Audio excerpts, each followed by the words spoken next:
पहले प्रश्न लेते हैं कि जब कोई जैन जो जैन सिद्धांतों के बारे में जानना चाहता है पर जैन ग्रंथों की प्रामाणिकता के बारे में संदेह रखता है, तो उसकी शंका का हम समाधान कैसे करें?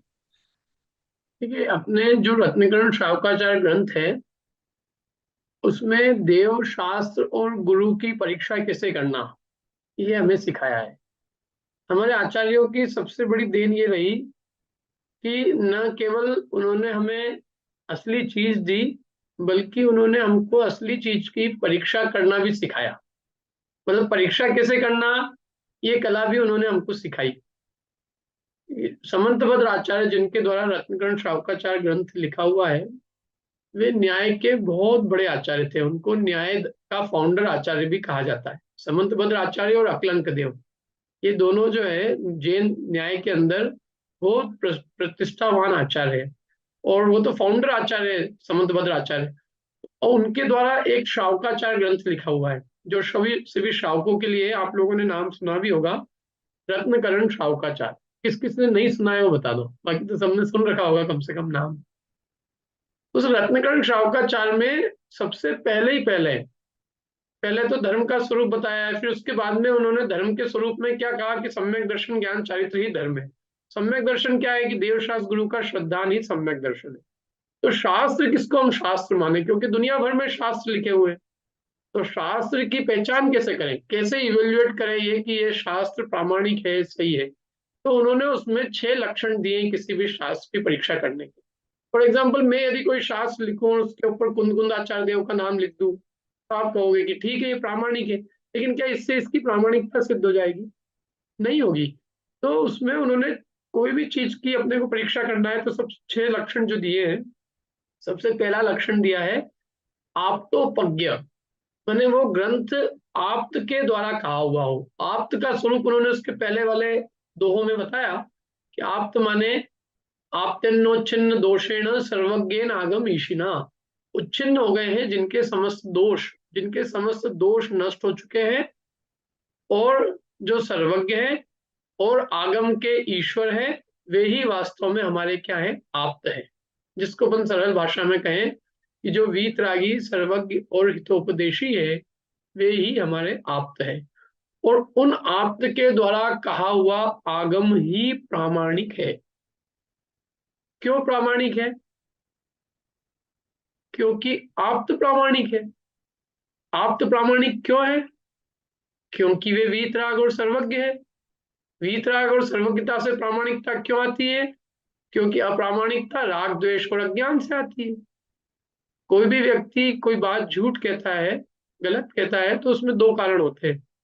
एक तो कषाय और दूसरा अज्ञान। हम दुकानदारों के पास जाते हैं और वे हमसे कहते हैं कि बहन जी, हम आपको भाव के भाव में ही चीज दे रहे हैं, लेकिन हम जानते हैं कि ये कितना भाव के भाव में दे रहा है। उसका लोभ उसको सत्य नहीं बोलने देता। तो लोभ कषाय जब तक है, मान कषाय के कारण हम वस्तु को अन्यथा बताते हैं। मायाचार में तो है ही छल कपट। क्रोध के वशीभूत होकर हम अनर्गल बकने लगते हैं। हास्य के वजह से हम झूठ बोलते हैं। हंसी मजाक में तो हम झूठ बोलते ही हैं। भय के कारण से आदमी झूठ बोलता है। तो ये सब चीजें जब तक विद्यमान है तब तक व्यक्ति सत्य नहीं कह सकता। इसलिए हमारे जितने भी ग्रंथ हैं, उन सब में सबसे पहले हम प्रतिज्ञा करते हैं ग्रंथ वाचने के पहले कि ये जो ग्रंथ है, ये सर्वज्ञ के द्वारा बतलाया गया है। यदि वो सर्वज्ञ का नहीं है, किसी भी पंडित का हो, किसी आचार्य का हो, किसी का भी हो, यदि वो सर्वज्ञ की परंपरा का नहीं है तो प्रामाणिक नहीं है। इसलिए जो सर्वज्ञ को नहीं मानते, उनके वचन प्रामाणिक हो ही नहीं सकते। तो एक तो कारण कषाय झूठ बोलने का है। दूसरा झूठ बोलने का कारण क्या है? अज्ञान। कभी कभी हमारे को कोई कषाय नहीं होती, लेकिन फिर भी हम अज्ञान से झूठ बोल देते हैं, लेकिन दूसरे का तो अहित हो जाता है ना। मुझसे किसी ने रास्ता पूछा बम्बई का, रास्ता था इधर, मैंने बताया इधर, वो 10 पूरा 500 किलोमीटर उधर चला गया। अब उसने मेरे से फोन लगाया कि आपने मेरे को ऐसे संकट में क्यों डाला। कि भाई, मेरे को कोई कषाय नहीं, मेरे को कोई स्वार्थ नहीं था। लेकिन स्वार्थ नहीं था, लेकिन आपकी वजह से तो मैं 500 किलोमीटर रॉन्ग डायरेक्शन में आ गया ना। तो इसलिए अज्ञान से भी आदमी किसी का हित कर सकता है। इसलिए हमने कहा कि भाई प्रामाणिक वक्ता वही होगा जिसमें कषाय और अज्ञान दोनों का अभाव होगा, और वो जो वक्ता होगा उसके द्वारा जो कहा गया होगा वही शास्त्र प्रामाणिक होगा, क्योंकि जिनदेव अन्यथावादी नहीं होते, इसलिए जिनदेव के द्वारा कही गई बात जो है अन्यथा नहीं हो सकती, हितकारी होगी। तो पहला लक्षण तो क्या हो गया वो शास्त्र का, कि वो किसके द्वारा कहा हुआ होना चाहिए, आपके द्वारा कहा होगा। नंबर 2, अब किसी ने लिख दिया कि ये सर्वज्ञ के द्वारा कहा गया है, लेकिन हम उसको कैसे पहचानेंगे कि ये सर्वज्ञ का ही है, तो उसके लिए उन्होंने दूसरा लक्षण दिया, आप्तोपज्ञम अनुलंघ्यम।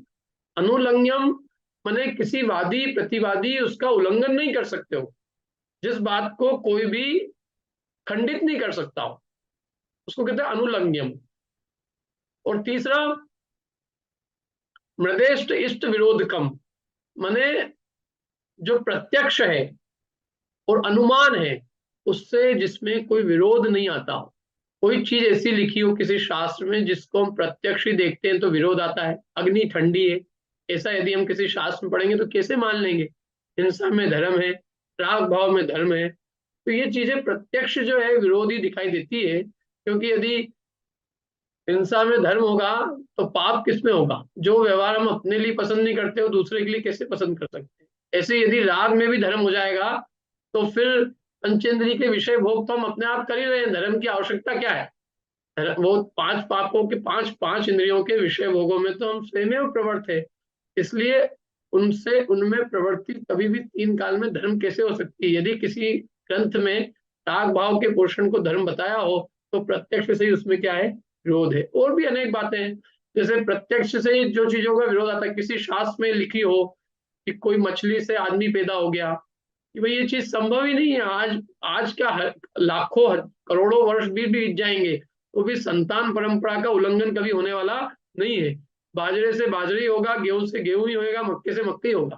तो ऐसी बातें जिन शास्त्रों में लिखी हो कि भाई सूर्य से पुत्र हो गया, मछली से पुत्र हो गया, देखने से पुत्र हो गया है, कोई जो त्रियंच गति का था वो जो है बातें करने लग गया, आसमान में उड़ने लग गया, उसको इतनी विद्या थी कि आकाश में कैसे उड़ना है, लेकिन उसको यही मालूम नहीं था कि इस संदर्भ में औषधि कौन सी और कौन सी गलत औषधि। मतलब ऐसी अनेक बातें जिसमें लिखी हो जो प्रत्यक्ष से विरुद्ध हो तो हम उसको शास्त्र कैसे मान सकते हैं।